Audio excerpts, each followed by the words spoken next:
Good morning and welcome to another webinar for ASQ LED. This one is called The Joy of Lean, Transforming, Leading, and Sustaining a Culture of Engaged Team Performance. As a managing partner for implementation partners, Dodd Starbird leads change efforts that consistently achieve exceptional results for clients. Implementation partners exist to inspire and enable every leader to transform their organizations by giving every employee a chance to contribute their best work on an engaged, sustainable, winning team. Without further ado, I'm going to turn it over to Dodd Starbird so he can talk about his award-winning books and other things that he's achieved and begin our webinar for today. Dodd, it's all yours. Thanks, Tricia. Hey, I really first of all, appreciate the introduction and certainly appreciate the opportunity from ASQ to talk to all of you and answer your questions, hopefully, at the end of the presentation here. So without further ado, I will get into the objectives and start covering the material here. I think the key thing that we're intending to talk about here is the difference between classic lean process improvement and the classic lean culture transformation. And so we call it the joy of lean. Certainly you'll see that I'm excited about the joy of lean, and I think if you're attending this, you probably already know something about lean, and so you probably wouldn't be surprised to start with the idea of work as a joyless stereotype, that that a lot of people think of work as something that's not quite so joyful. And if you're familiar, you may not be familiar with this setting. This picture is actually from a movie called Joe versus the Volcano. It's very old. It's starting to be a cult classic, I think. It's an original Meg Ryan and Tom Hanks movie from back when they were very young. And the movie isn't really about this job so much, but it starts at this job that he hates. And the job is so miserable, and the factory is miserable, and there's signs on the walls exhorting the people to work harder, and it's the most anti-Deming, anti-quality, anti-lean idea that you could possibly imagine. And so on the other hand, work doesn't have to be sad. Work doesn't have to be so joyless. And when you look at a group of kids like this picture, and this is probably the last day of school or something like that, but they're in their school uniforms and they look happy. And so, you know, when you think about kids have this positive attitude. They collaborate, they share, they try, they do all the things that we're supposed to be doing as adults in the workplace. And so I have to ask, you know, if you look at yourself in the mirror, and you can see this business person looking at himself in the mirror, have school and work beaten the living joy out of you? And in some ways, I think that's sad, because it doesn't have to be that way.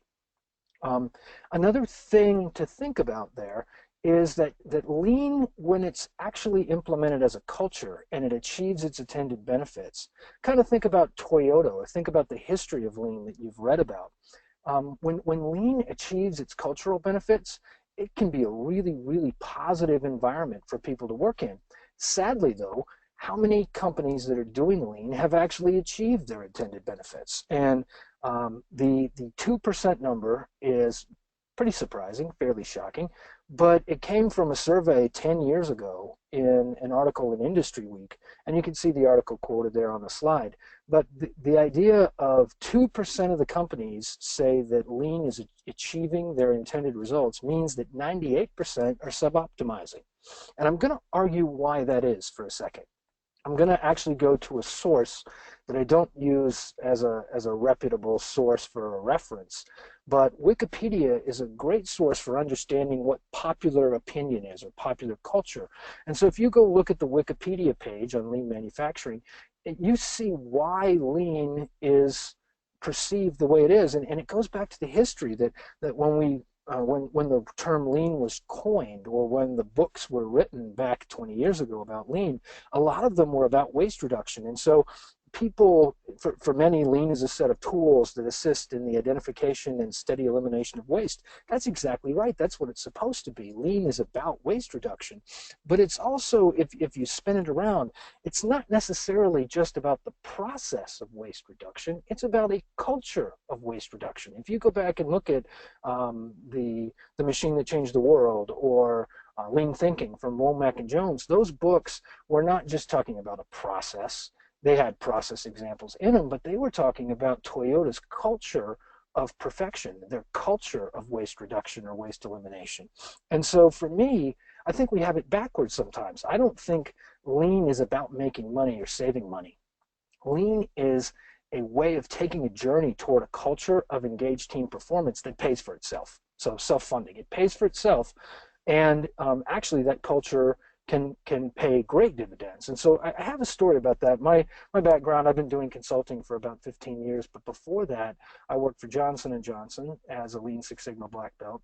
And before that, I worked for Coors Brewing Company and actually started doing Lean at Coors about 20 years ago, actually. And in those 20 years, the first couple of years that I worked at Coors, I had a number of different jobs in the manufacturing production area. And my favorite job, though, I got called up to do something that turned out to be just a wonderful experience for me, and was able to really help grow me in terms of my understanding of lean and my background. And what that was I got to be a Kaizen Blitz facilitator for about 18 months. And at the time, we didn't know what lean was. We didn't know what a Kaizen Blitz was. We read about it in an article and decided that we were going to do this. And the company said that I could be that facilitator. What a wonderful experience. And I started doing it. I started bringing teams together and picking things to work on, trying to improve processes with teams of people. And it was interesting. We did it for about 6 months, and then we took a survey. We took a survey through this entire division at Coors. And I was expecting people to say, oh, the Kaizen Blitz program is great, and we like how we're saving money and everything else. And what I found was just a really stark correlation. And the correlation was that those people who had already participated thought the Kaizen Blitz program was great and really liked the idea of coming together to improve the way they did their jobs, and thought that the benefits were good and that it was well-intentioned. The flip side of it was people who had not yet participated were fearful and thought that it was a program to cut jobs, or thought that it was something about saving money that was anti-employee. And what we realized was that we had the goals wrong. We had financial goals for this program, and we got rid of those financial goals for the second year, and we set a goal of participation. We said we want 80% of the people to participate in one of these events or more in the year, and not just the same people over and over participating in the events. It needs to be 80% of everybody. So on a basis of each person having participated. And when we did that, we actually got just astoundingly better financial results. And that's where I realized that it was about a culture that delivers on the financials, not just a financial program or a bunch of processes. So in the book, The Joy of Lean, and in some of the experiences I've had since then, what we focus on is trying to take that classic lean process improvement to the next level. And so you'll see in the presentation, I'll try to give you these 8 steps with examples and things like that. But you'll see in the first 4 steps, things that look like classic lean process improvement, classic streamlining, so current state, future state, measuring and analyzing, some Six Sigma tools in there too for analysis of variance and things like that, and in time that it takes to do the work and things like that. But generally, what we'll say is that those first 4 steps are the lean process streamlining that everybody's doing. And the next 4 steps are transformational org design around a culture of lean that sometimes people do and sometimes they don't. And there's a lot of value to that when you're able to execute on it. So we're going to talk about each of those steps individually, and then wrap it up and give you some time for questions. At first, this picture may seem kind of busy, but it's a picture of a lean culture. It's a process, those 3 boxes in the center with a start and a stop on each side of them. That's a process that's aligned with the customer, and the customer is the happy smiley face out there to the right. And if we know what our customers' needs are and align them to our goals, we can set team goals that match up with those customer goals or those customer requirements, and then we can orient the team not on some kind of false productivity goal or some kind of arbitrary goal of what they need to accomplish today. But we can orient them firmly on what makes their customer happy or what they need to do to achieve what the customer requires. And then we can put visible data and work in place behind that team to help them understand how they're performing, and we can support it all from the bottom with the proactive leadership and the organizational infrastructure, information systems, IT and workflow and things like that that help the organization manage itself. So my first step here, before you start anything, is you have to figure out how to commit to change. And so this organizational purpose here may not be so inspiring. Let me read it to you. To create a consistent trend of earnings and volume growth so that our stock price will go up and we can eventually get acquired by a bigger company so that our executives and other shareholders can make a shipload of money. Now I said a shipload, that's bigger than a boatload of money, but a shipload of money. And so if you've got a company where employees believe that this is the inspirational purpose, they won't give you 100%. People will work for money, but they won't aspire to be joyful at work and to give their best when it's just about making money for shareholders. And so, look at a company, this is an example from Roche, one of our clients. I just found this on their website. And I won't read the whole thing to you, but if you take a look at what they're saying here, they're not just talking about making money. I'm sure they make great money. They're a pharmaceutical company and a medical devices company. They make great money. But their purpose is not to make money. Their purpose is to fill needs in the world, to help people, to cure illnesses. And so that kind of purpose is something that can align people behind it. And so think about that from your business standpoint. Are you communicating and have you discussed a purpose that's grander than just making money?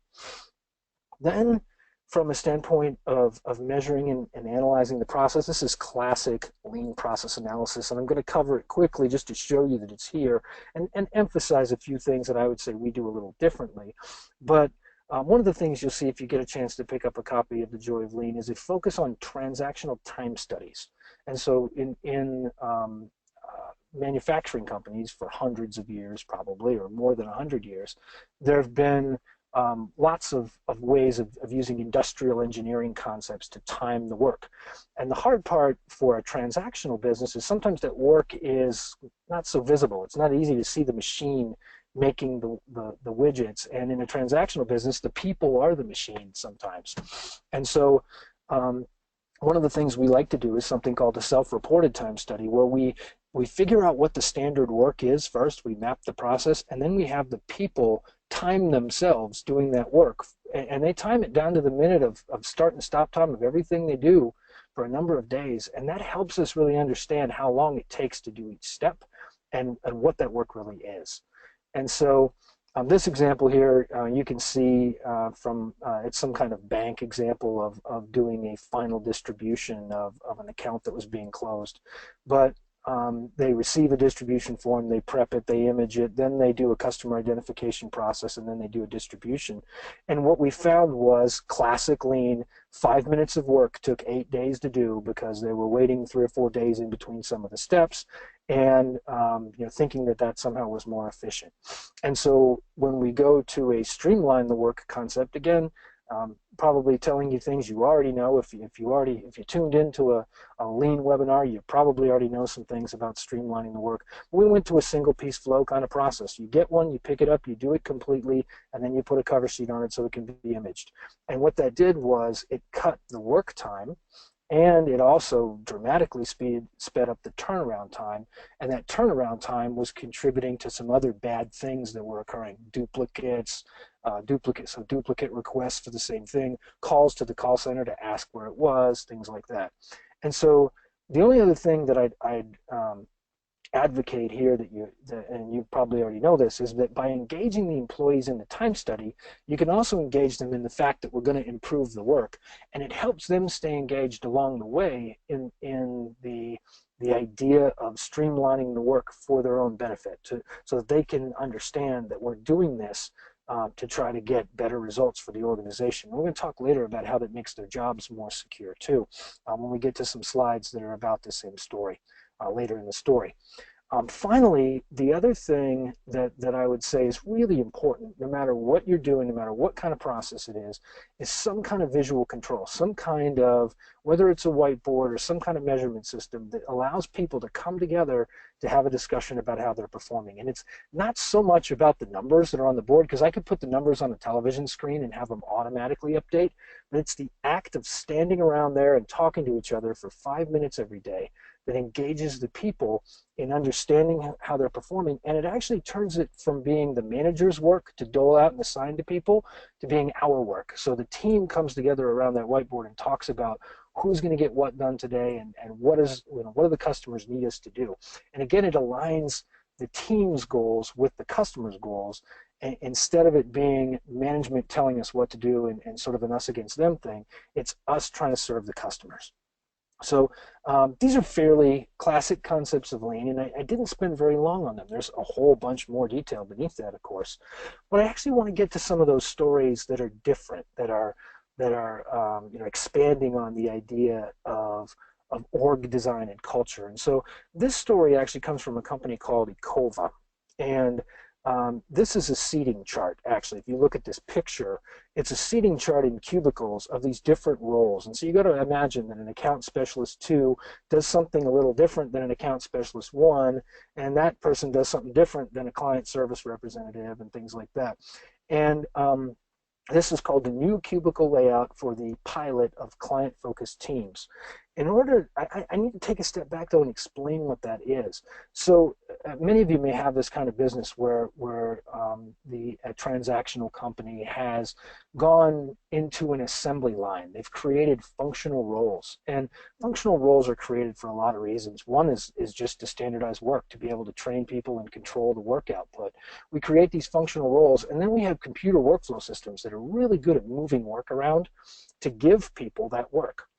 And so those computer workflow systems can get a pool of account specialist 1s, and they can keep them busy by just giving them the next piece of work. Regardless of which customer it comes from, we can just feed it to the pool of account specialist 1s, and they can do their job, and all the work gets done, and it feels efficient.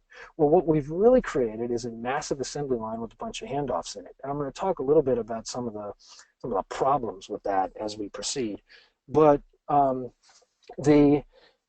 so this was a picture of the future. This was their client-focused team. But I need to explain why they needed that. So what they originally had was in this time study. And so on the next page here, I've got the time study. And what you can see is each of those roles with a period of time that we monitored, probably a month of time, and how many days, person days were worked in that month, and how many FTE or people were working on those teams. And they were all operated as separate pools of people. And the data information specialist would enter data, and then the work would go to an account specialist 1 who would check certain things, and then certain things would get kicked out to an account specialist 2, and then if there was a problem, they would get with the client service representative, would call the client, and all these standard processes made perfect sense. Then when we looked at the numbers here, look at the work per day column.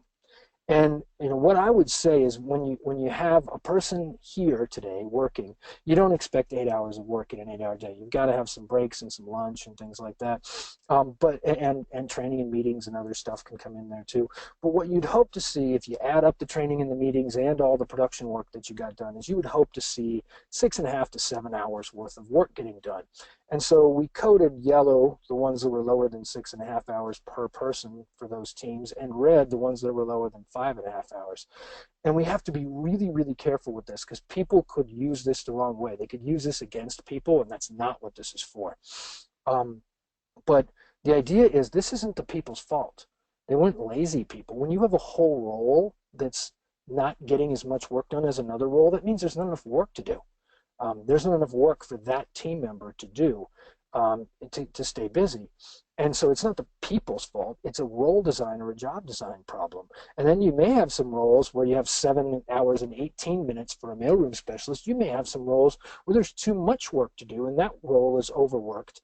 And then you have another underworked role right next to it that's down at 5 hours and 21 minutes. So getting 2 whole hours per person less work times 61 people is a lot of people. And if you look at the potential opportunity, it was pretty substantial. It was more than $1 million worth of opportunity.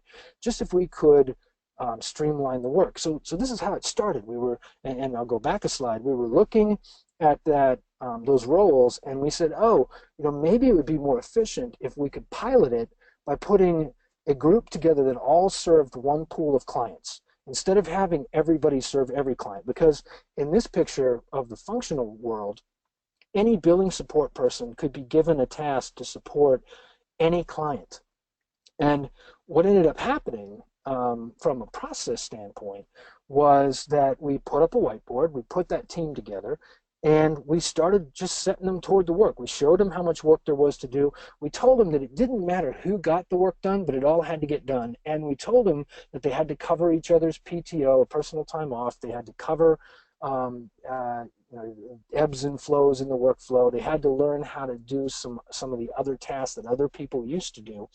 And we told them that they could figure out new ways to share work and collaborate if they wanted to.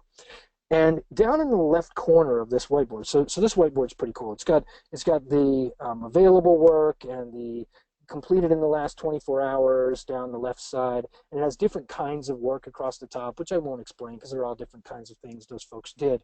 A couple of my favorite things on this whiteboard, though, are the sign up at the top right that says, "It's not my job," and somebody else wrote below it, "Yes, yes it is." So they were encouraging this team to collaborate. They were saying, hey, you don't have these functional barriers anymore. You've been trained how to do your functions, and we're going to cross-train you to do other roles, and then we're going to expect you to act like a team and get all this work done.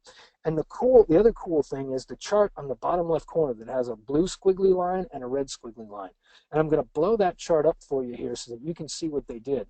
But they started with an existing WIP, or work in process, of over 3,000 units of work. And if you can see that the blue line is the WIP, it's the available work. It's how much work is available, it could be worked on today. And the red line is how much they got done today. So this is day-by-day chart. Blue line is how much work there is to do. Red line, leftover, how much is already in-house that we could work on. And red is how much we got done today.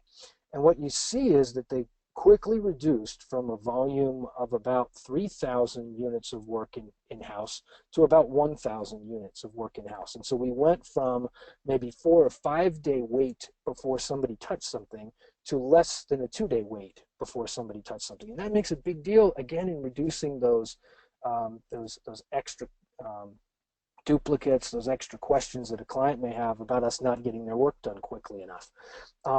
The other thing that was really cool about this, we went and talked to them. We went and talked to this team, and after they'd been doing this for a couple of weeks, this was our pilot to see how it was going to go. And we went and talked to the team and said, hey, so what do you like about it and what do you not like? And one of those one of those analysts, one of those account specialists, said, and I pull up the chart that has the roles again so you can see it. He says, well, I didn't know whether this was going to help or not, and I was originally a little nervous about learning other people's jobs, but we've started to find some really cool things. I'm like what? And they're like, well, in the old process, I used to have this thing called a bills late arriving, and what that was we would get informed by our computer system that our client is missing a bill and that we should reach out to the client. And so we would have to reach out to the client. And he said, but in the old world of a functional organization, any of us on the account specialist could receive one of these bills late arriving for any client. And the client service representatives didn't want 15 different people reaching out to their clients all on the same day. And so they said that we couldn't. They told us that we had to all go through them. Anything we needed to talk to the client about had to be funneled to the client service representative.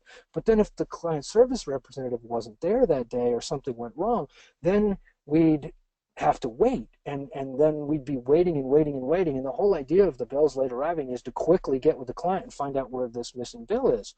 And so he said that process was horrible. He says now that we have this team, and again I'm going back a slide, now that we have this team where we're all serving the same group of clients, but there's only 2 of us. There's only 2 account specialist ones. It's not like 50 people could be reaching out to one client. There's only 2 of us that would reach out to one client. So we went and talked to the client service representatives, and they said, sure, you can reach out to the clients. It's only 2 of you. You can coordinate on it, reach out to the clients all you want. So the idea of speeding up the process and orienting only on a specific group of clients also allowed them to streamline the work. And you start to see them controlling their work better and getting all the work done sooner. And at that point, we realized, okay, what we need to do is we need to make sure that we've got the team right-sized. And then we need to put in this other thing called an efficiency chart. And this is the other thing that's really important that I think is a bit different than what you might have seen in other places. And the idea is, instead of setting a team goal in terms of how much work is getting done, the easy thing to do is just to say, look, team, just get all the customers' work done. Get as much of it done as you can. And the idea is to right-size the team. It's to set the team size to be equal to how much work needs to get done. And you can only do that if you have that time study. So what you do is you take the time study of the standard times to do each task, and you multiply that by the volumes of work that are coming in. And that actually makes that blue line at the bottom. The blue line at the bottom is hours credit. And what that blue line is for a team would be how much work they got done, the volume of each kind of work they got done times the standard time that it should take to do that work from the time study. It's not how long it did take, it's how long it should take based on the time study we did before. And then we compare that time to how much time they had available. So if you look at this chart, the top purple line is how much time that team had available in a week. So you can see the chart is time ordered by week. And these are 2010 dates from our old bank example, by the way. And this is a small team of 11 people. You can tell that because it had about 450 hours per week, and 11 times 40 hours a week is 440. So they had maybe a little overtime there or something like that. They had 11 people on that team doing 40 hours a week of work. And the difference between the purple line down to the green line is what we call an overhead gap. It's the training and meetings and mentoring and non-production work that's still work that people have to do, but it isn't accomplishing anything for a client. And then from the green line down to the pink line is an admin and personal gap to say, hey, look, we don't expect people to work 100% of their time while they're at work. They need to be able to take a break, go to lunch, things like that. And so we calculate that pink line as how much work should have gotten done. And the blue line is how much work did get done. And the really interesting thing, I'll show you another chart, is when you take that same data, this is just on a different scale with more weeks on it, if you take that same data and extrapolate it out, you start to see that gap between the pink line and the blue line can be brought down. And the really fun thing, if you look through this chart and see where that gap starts to tighten up between the pink and the blue, the gap tightens up on the week of 7-9-10, which is July 9th. The Friday, the 9th of July, is the week of a 2-day holiday in the U.S. And what that 4th of July holiday did was it showed the team, oh, you know what? We really are right-sized. We are right-staffed. We got exactly the same amount of work done as we had available time on that week. And then they start to believe, and they start to realize, you know what? We can get the work done with the people that we have, or if you see what happened in this chart, nobody got fired. They didn't actually let anybody go. They started moving people to other roles in the company. And you might take a step back and say, oh, wasn't this supposed to be about joy? Aren't we? This is about squeezing more work out of people. And it's not true at all. As we watched what happened to this team, the people at the end of this process that were operating the process with 8 people instead of 11 were very, very much more engaged. They were engaged in their work. They had the right number of people to do the work. We knew that for sure. And there was a whole bunch of other positive things going on there about feeling secure in their jobs. And I went back and talked to one of them later about this, and she had originally been concerned that she was going to lose her job when the consultants came and started talking about lean. And I said, why? And she said, well, we knew we weren't busy. And it was like, well, what happened there? And she's like, well, nobody's willing to say that they're not busy because the consequences of that could be pretty dire. So when we came in with a positive vision of a culture of lean and said that, some of the things that we were going to make sure we did here were not losing anyone's job involuntarily, that we would move people to different roles or find other work or move people toward growth or not rehire when we didn't need it. We would use attrition to save money if we needed to. What it meant was we ended up with 8 secure jobs instead of 11 insecure jobs. And people don't like wasting time at work. They really don't come to work to play Candy Crush or read a novel. They really do want to do work while they're there, and they actually feel better about not having to look over their shoulder to see if somebody's looking at their screen to see if they're doing any work. So all this became a real positive thing. When you align all those things together, when you design the organization to meet the customer's need, you tell the team to focus on the customer's need, you use data behind the scenes to right size the team so that they're exactly the right size to meet the customer's need, and then you show them a chart that tells them whether they're getting enough work done. All of that allows you to then commit to the idea of getting all the customers' work done today. And one of our clients called this Mission 24. The mission was to get the work done 24 hours from arrival. But what that does is it eliminates a whole bunch of that other non-value added chasing that occurs, the duplicates, the status questions, all that stuff. And so the idea of the Mission 24 was to, again, set the right size team at the work, and then leaders get out of the way. Let the team collaborate together and get that work done, and tell them that it's critically important that they get the work done very quickly for the client, because waiting just causes more work. Finally, one of the things that I told you about in the story about ACOVA, about the bills late arriving and the different functional groups, was that we had to create a pilot. And the pilot of that financial team, we went and met with them, and I told you the story about how a couple of people really articulated very well what was positive about it. At the end of that pilot, as we were looking at that data, we called that team together and we were asking them questions about it. And we kind of had a twinkle in our eye because we were kidding with them. We played with them a little bit for just a moment and said, well, you know, you all have done such a fantastic job of this pilot, and we really appreciate all the effort that you put into showing us that this really works. And now what we're going to have to do is send you back to your old functional teams so that we can consider how to make the jump for the whole organization. And everybody's jaw was on the floor. And one guy in the back of the room is like, hey, we're not going back. We're staying on this pilot team. So I'm not saying that a pilot should just become the implementation. You definitely do need to do a pilot. But you also have to make sure that the team understands that this change is coming and we're not going back. And so one of my favorite stories to tell about that is actually from the Battle of Gettysburg. If you're familiar, if you see the picture here, the Confederate armies are in red and the Union is in blue. And on the left side of, on the right side of the picture, which is the left side of the Union line, you can see 20 ME, which stands for the 20th Maine. There's a story about Joshua Chamberlain and the 20th Maine.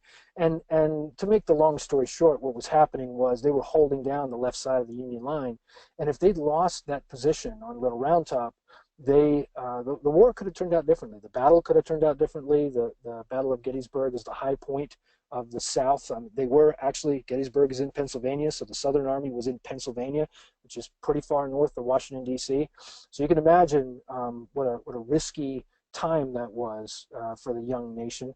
And that 20th Maine was on the corner there, just repulsing 2 or 3 different attacks throughout the day, and they ran out of ammunition. And Joshua Chamberlain, the colonel in charge of 20th Maine, had a choice, had a few choices. None of them were good. He could fall back, in which case lose his position and have their line get rolled up, probably at a great loss to themselves too, but they would definitely lose the battle. He could remain in his position and try to defend it again, but without ammo, that was going to be hard. And he heard the Southern Army, the 15th Alabama, massing for another attack down below the hill. And so he did the only thing that he could think of that would put the weapons that he had into use, which was he told his team to fix bayonets, and they charged down the hill with no ammunition, screaming with their bayonets in an attack. And the Confederate Army beneath them on the hill thought that they were faced with an overwhelming force attacking them, and they ran. They could have taken the 20th Maine quite easily, and they didn't know it. And so later, Chamberlain was given a Medal of Honor for his actions there. But you think about it, he did the right thing, but he didn't have a choice. And so part of the game here is make it a downhill battle. A downhill battle meaning you do the right thing because you don't have much of a choice. Figure out a way to get everybody to change. In the olden days of the Navy, they used to call this burning the lifeboats before you went on a patrol. Whatever. Figure out how to commit your team to changing. Because at the end, it turns out so much better for everybody. We had a meeting once with a team in 2008 with another team that had experienced this in 2006. So we were taking a new team to tour through a team that had done this before. And when we got to the whiteboard, I thought I was going to have a problem because one of the leaders said, "Oh no, we wouldn't have time to do that. We wouldn't have time to update our numbers for half an hour in the morning and make sure that we had our whiteboard set up so we could have a team huddle." And then the leader who was given the tour guide explained how different it was for her after that. And she said, "You know what? I don't have to move people around. I don't have to tell them what to do. I don't have to check things. The team takes care of the work. They understand that their job is to get the work done for the customer. If the customer sent work in today, it gets done today. That's what we have to do." And it keeps it so simple. And as long as I keep the right number of resources on the team and I use the math beneath the scenes to make sure that that works, the team can take care of the work and I can spend my time developing people and working with customers. And actually that quote is from our previous book, Building Engaged Team Performance, but I actually re-quoted it in The Joy of Lean as well. And finally, step number 8 encourages you to get employees involved strategically as well. So we're not just talking about involving them in pilots and involving them in time studies and involving them in Lean. We're talking about involving them in the strategy of Lean, of figuring out what to work on next. And so if you've heard of Catchball, Catchball is like playing catch. The idea is figure out how to break the strategy into pieces and have senior executives and managers assess the business and then come up with lists of all the things we could possibly work on and hand those off to managers and employees and say, okay, go flesh those out, go prioritize those, go assess the value of those, and then come back to senior executives with a constrained view that says, hey, these are the things we think we can actually work on, and let the senior executives prioritize the strategy a bit, knowing things that not everybody knows, or they may have a unique perspective on the strategy, and then kick that back to the team again and say, okay, you figure out how to execute it. You figure out how to lead a Kaizen. You figure out how to lead a Lean implementation, and you figure out how to resource all that, and then roll the resources that you gain from improving into some more change. So the idea that we've talked about already is that in every example I've used so far, we've talked about engaging the employees in some different way in being part of these improvements, of participating. And this was I thought this was a really cool chart. I got this from Rochelle Gagnon, who's a leader at Assumption Life in Canada. And the triangle is Maslow's hierarchy of needs. If you're familiar with Maslow, there are 5 steps in the hierarchy. And what Maslow basically said is that people can't work on their higher level needs until their basic needs are met. So they're not going to be thinking about self-actualization if they're hungry. But think about this from a standpoint of the spectrum over to the left side where the blue arrow is, of satisfied, motivated, engaged, and inspired. What Rochelle Gagnon was saying was, think of this in terms of what employees need. You hear that employees will leave for pay. But they'll stay for less pay than you think. And where is pay on this hierarchy? Well, you can argue it's either physiological or safety. It has to do with security, food, water, warmth, and rest.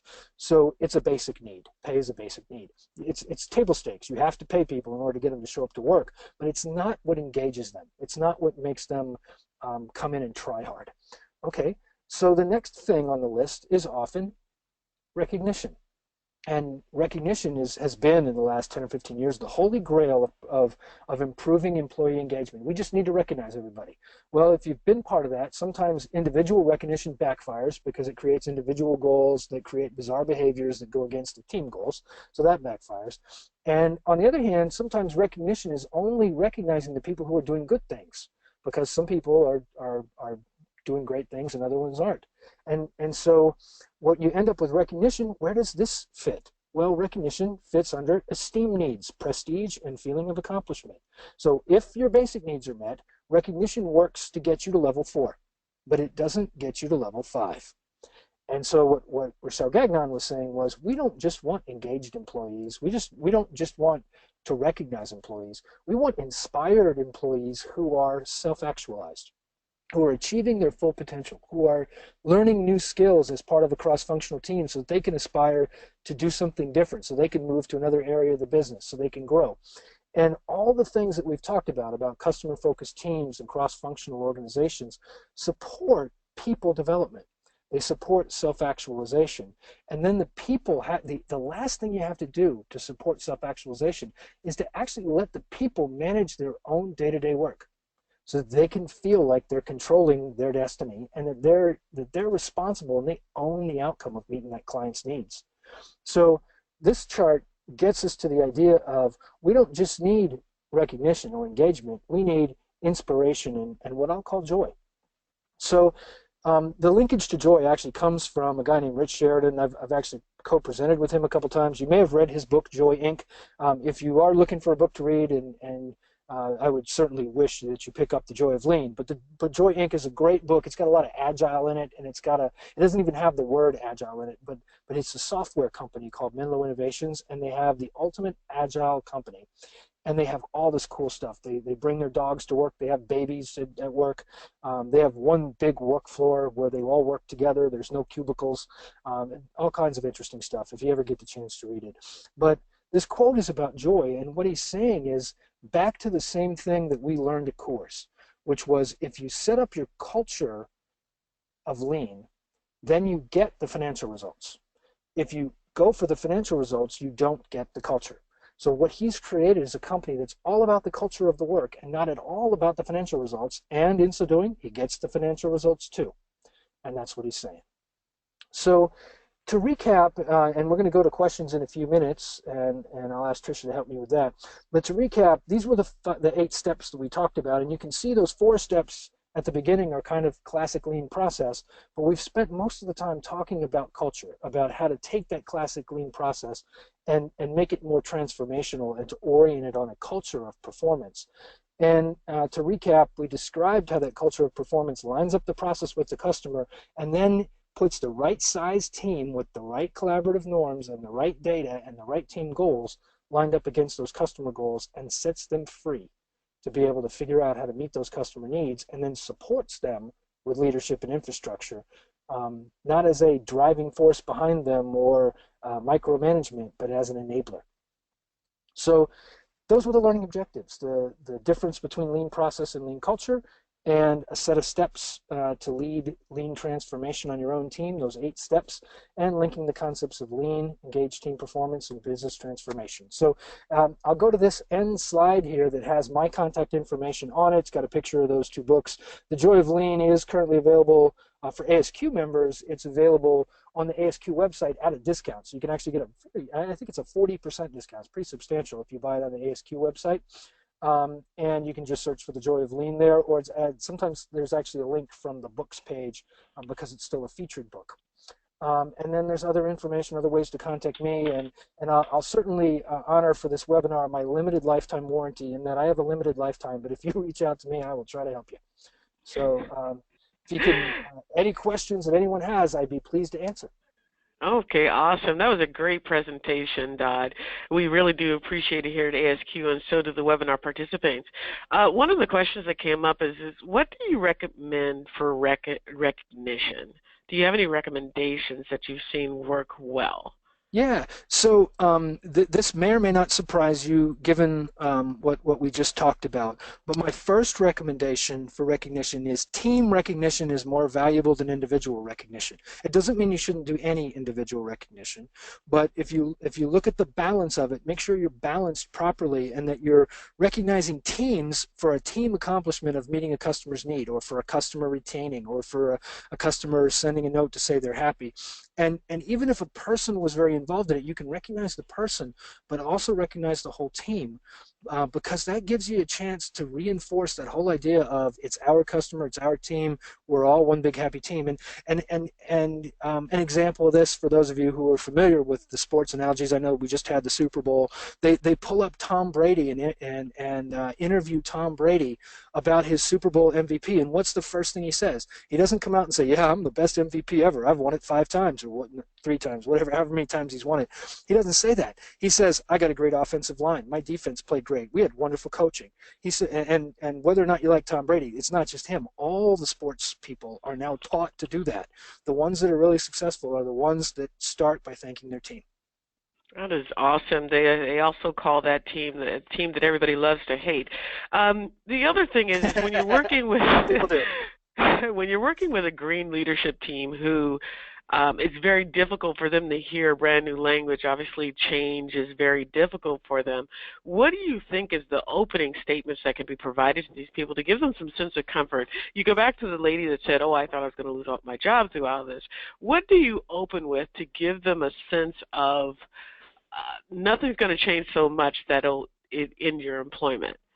Yeah, there's I don't have a specific one answer for that, but what I would say is follow the steps, because the person that had that conversation with me was only able to have the conversation because she trusted me and she got to know me. She wouldn't have had that conversation with me on the first day. And so when we start, and I'm going to go back to the steps really quick. Sorry, I picked the wrong page. There's the right page. No worries. I'm going to go back to the right steps. When we follow those steps, if we can just commit to change up front and not worry about how we're going to do it, and then if we measure and analyze the process, people usually aren't against that. The knives don't start to come out until we get to that streamline phase where we start talking about making changes to processes. So in steps 1 and 2, people are usually on board. And in fact, the funny thing is the production floor level employees are usually the least resistant to change in steps 1 and 2, because they're like, hey, anything that's going to help me do my job better, I'm willing to look at it. And measuring the process or mapping the process doesn't hurt me. So, and usually that's just a chance for them to show off their knowledge of what the process is. So it's funny that the resistance we often see at the beginning of a project can come from the mid-level leaders who are worried about what we're going to find and how we're going to change and how it's going to make them look, given what they led before and the fact that they were there before and things like that. But all that, I think you get through all of it by following the steps and not trying to jump to the answer in day 1. And the times, I guess I can share a little candidly, the times that I've failed were times that I saw the answer sooner and tried to say it instead of waiting until they saw the answer. Very well said. Because they have to have their chance to go through those stages of grief on their process. Right. Kind of the stages of grieving when there's a loss of something. Exactly. Awesome. So we have another question here. Robert says, I still see many companies who approach lean as a set of tools versus a culture. What can someone from the middle of the food chain do to steer senior leadership towards a culture mindset? Yeah, I got a funny answer to that I don't want you to take too seriously, and then we'll talk about the real answer. So I was in a Lean Six Sigma conference a long time ago where they had Jack Welch come speak. So you realize how old that is, because that was back when Jack was on the circuit speaking about this stuff. And a woman, they had the question and answer session just like this. At the end of his presentation, a woman gets up to the microphone and says, Jack, I'm in the middle of an organization. Senior leadership's not bought in yet. What do I do to make this happen? Jack says, find a new job. and of course the people in the room start laughing and expect Jack that was just a joke, right? And Jack's like, next question. Wow. The woman goes back to the microphone. She says, Jack, in fact, this story is actually in the book, the Joy of Lean book. This story is in it because this is a common question that you're asking. So she comes back to the microphone and says, Jack, no, seriously, I can't afford to quit my job. Jack says, yeah, I'm not saying you need to quit your job. I'm saying you need to go find a new job, because if your leadership team doesn't understand the value of lean, they're not going to get it, and you're just going to be fighting an uphill battle. I disagree with Jack. So all kidding aside, I'm kidding by telling you that, because I disagree. I think I've seen lots of positive results. The way that I've seen positive results is back to that pilot concept of you work on what you do control, and you try to run a pilot to not just to create lean process, but to create a lean culture in something that you can influence, and then showcase it and use it to create some peer pressure that others can do it. Now, there's risk to that. And the risk is just where Jack Welch was, which is if the senior leaders don't eventually get it, your lean process will eventually get squashed. You'll switch jobs and somebody else will take over and it'll fall apart, or something else will go wrong. So we're not saying that that's a great permanent solution, but I believe it's a great first step, is to try to create a culture of excellence in the one pocket that you control. We sometimes call it pockets of excellence. Try to create that for yourself and then try to expand on it. Awesome. I think that's a great answer. And bringing in the Jack Welch story actually helps, because years ago when he was on the circuit, that actually inspired me to switch employment, because I felt I was in the middle and no one's going to listen to me up or down or sideways. So Yep. it's great that there's another approach or way to look at it. So it's great feedback. Another question from Peter is, where to start with the training process and training steps? Where do you begin? Yeah, so I'll say again, the book has some thoughts in there about that, and I'll try to give you do justice to it quickly. The first thing I would say is that sheep dip training, where we just send everybody to training really fast, doesn't work, because it actually creates negative impressions on the employees. If they get sent to training and then they come back to their job and they're not allowed to do a project because they have to get back to work, or they don't have the right project to work on because there just isn't one, or they don't have the resources to work on it. And there's a few examples, real people who put real examples in the book about that. Real people that I know personally who told me examples that they allowed me to share. That is such a challenge for folks. It's so disheartening. So what we like to do is, and it kind of goes with lean, just-in-time training, right? So we train the leaders of an area that we're going to work with, give them a 2-day simulation-based approach to getting excited and understanding lean, and we include project team members and leaders in that 2-day simulation. We call it the simulation experience. And it's fun and engaging, but it also teaches them exactly what we're talking about streamlining the work. And then we do the training for the project just in time as we execute the project. So we'll do a couple of days of training, and then we'll work with them on the real project for a month or more. We'll train them how to do a time study. We'll go do a time study for a month. And then we'll come back and train them on solution concepts and what value added, non-value added are, and value flow and pull and all those things. And so we won't get too far ahead of ourselves. I think that's the key is, again, it goes back to following the steps. People accept the change and they get it if you give them a chance to experience it. If you just dip them in it, they like it, but then they get frustrated because they can't execute on it. Excellent. We have a statement from Marco. He says, all companies that engage in successful lean transformations, unless they're understaffed, the end result leads to reduction in personnel. Do you concur with that? I don't think, okay, so I don't think it has to result in involuntary reduction of personnel. What I will say, and actually we wrote a newsletter about this and just released it a couple of days ago, we share newsletters with our contacts. We wrote a newsletter about the idea that that lean can cause companies to lose jobs, and that may actually be driving, that productivity may be driving some of the job loss that people are blaming on outsourcing. So if you look at, and regardless of where your politics fall, if you look at the numbers and the data behind it, there's some interesting articles that talk about the job losses from productivity versus job losses and technology versus job losses from trade. And technology and productivity are significantly driving down the number of jobs required at certain companies. So I guess what I'll first say to his question is, yeah, I agree with you that actually is happening. It doesn't have to happen in a way that's involuntary for those people, because most companies have enough turnover. And if we go through these processes, the ones that we've gone through, those steps with real companies, you can't do those 8 steps with a gigantic company all at once. You have to do the 8 steps with each 50 to 100 person department separately. Or in the case, the Yakova case I gave you, it was a 300 person department or whatever. You can't do it with a 10,000 person group, because each one of those pieces of work has to be separately studied, and you have to engage that team separately in their transformation. And so a lean transformation done right doesn't take a year. It takes 5 or 10 years to do it right.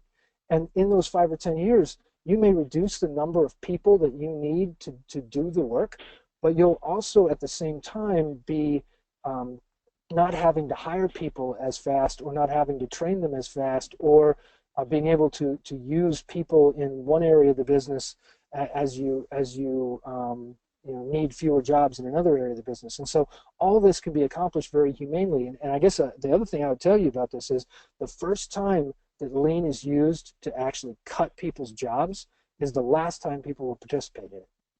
So at that company. Very well said.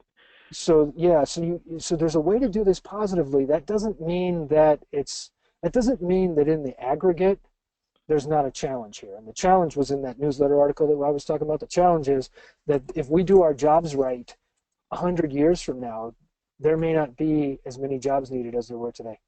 And that's a problem because there's going to be more people. Wow. So we have one last question. Yeah, go ahead. I'm sorry.